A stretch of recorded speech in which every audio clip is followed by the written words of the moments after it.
Hello, everybody. Welcome back to Screenstars. I'm here today to bring you my review for the 1989 classic horror sequel, Friday the 13th, Part 8, Jason Takes Manhattan. The film is co-written and directed by Rob Hedden, and it stars Jensen Daggett. Kane Hodder returns as Jason. We've got Tiffany Paulson, Todd Colcott, we've got Barbara Bingham, and we have Peter Mark Richman. Right, okay, this time round, as we saw at the end of the last one, he's pulled again back to the bottom of the lake in quite ridiculous fashion.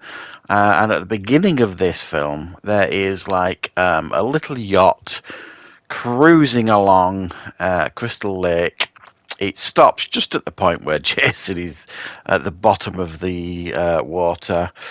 The anchor disturbs some electricity, it revives him, gets on the yacht, kills who's on there, and essentially it drifts to a harbour, to a bigger ship with a load of kids on it that are heading for a trip to New York. Jason jumps aboard, causes havoc on the ship, and then once it gets to New York, he's got a whole city to play with. Right. What are my thoughts on Friday the 13th, Part 8, Jason Takes Manhattan? Well, on the surface, this sounds like a fantastic idea, letting Jason loose in New York City. And, you know, the trailers at the time, the theatrical trailers and things like that, really heavily pushed that concept of Jason in Manhattan. The trailers have got Frank Sinatra's New York playing, and then Jason, having fun in New York sort of thing.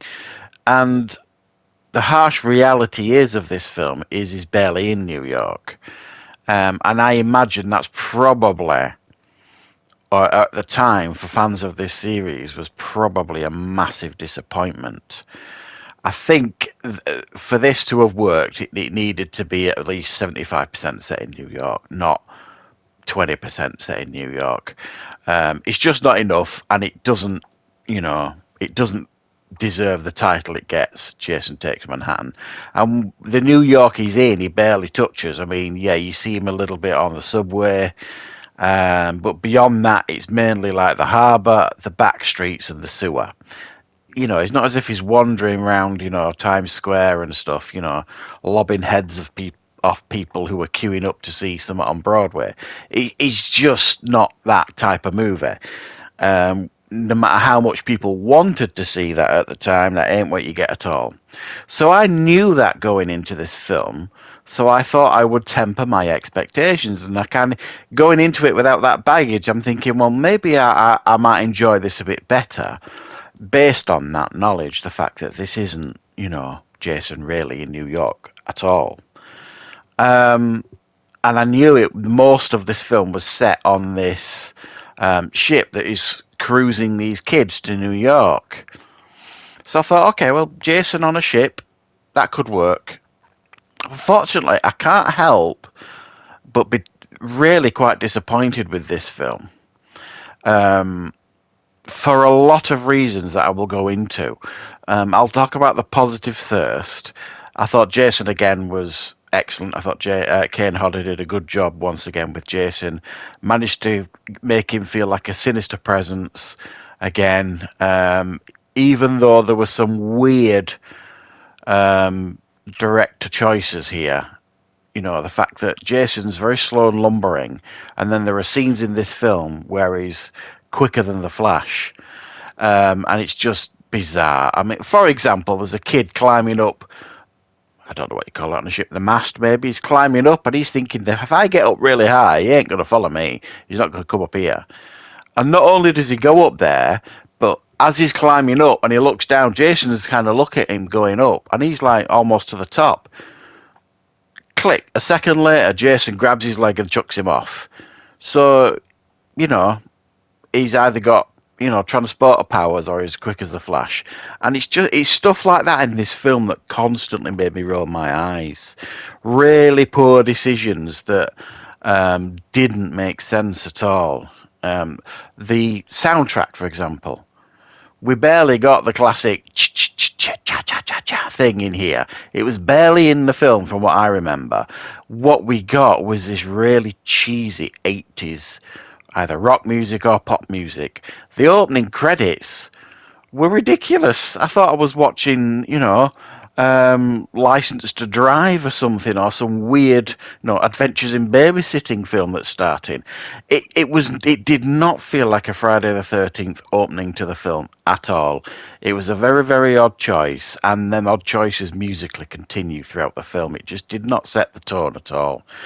And it was, for me, very much harmed the film. I thought a lot of the kills were very, very tame in comparison to what I've seen in other films. Some of them even happen off camera. You see him going to, and then it fades to black, and you're like, come on, this is a Friday the 13th film.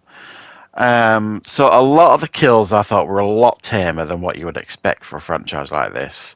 And maybe they were trying to go for a wider audience. Maybe they were sick of having to keep cutting the films to get the rating they want. But either way, it was, it didn't feel like a Friday the 13th film in that respect.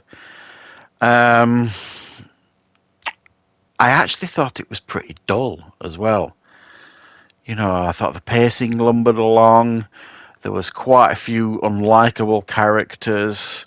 I mean, the guy that played like the uncle of the main character, Rene, why he survived so long, I don't know. Maybe it was for us to relish in his timely death, if you like. But even his death wasn't satisfying, in my opinion, even for it to say that it was such an arse. And to be fair,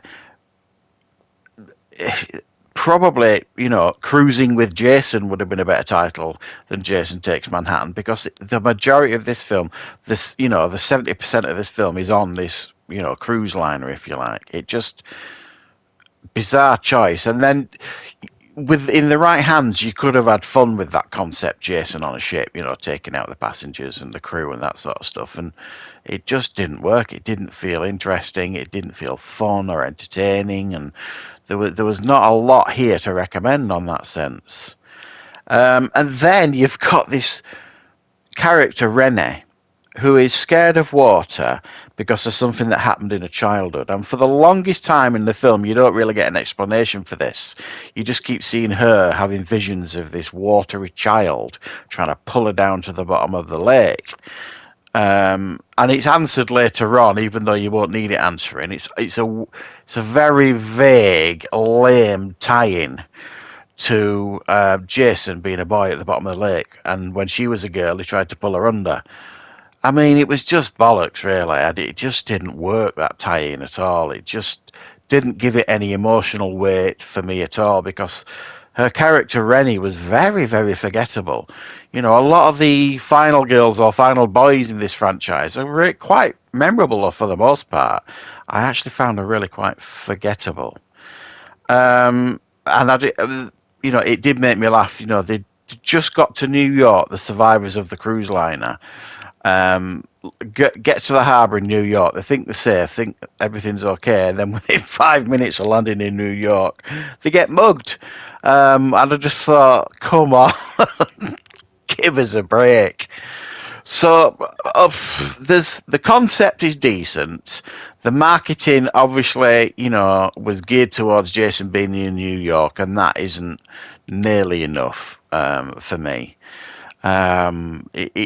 I think if they'd have put another 25% of them in New York, I think, you'd have got away with it. And they could have had so much fun with that idea of him in New York, and they barely scratched the surface of what they could have done, I think. We get another new look when the mask comes off. I thought the look in the last film was fantastic. This time round, he looks considerably different. I don't understand why they feel like they need to give him a fresh face every time he takes the mask off. Just give him the face that worked last time. Just tweak it a little bit. They don't tweak it a little bit. It's like they batter his face with a frying pan or something. So, yeah, okay. This one isn't great. I at all. Certainly when you compare it to the last two that I thought were very good indeed, very very entertaining and watchable, and this one was definitely a disappointment. So let me know in the comments what your thoughts are on Jason Takes Manhattan, and I will of course be back with plenty more reviews and content on the channel very very soon.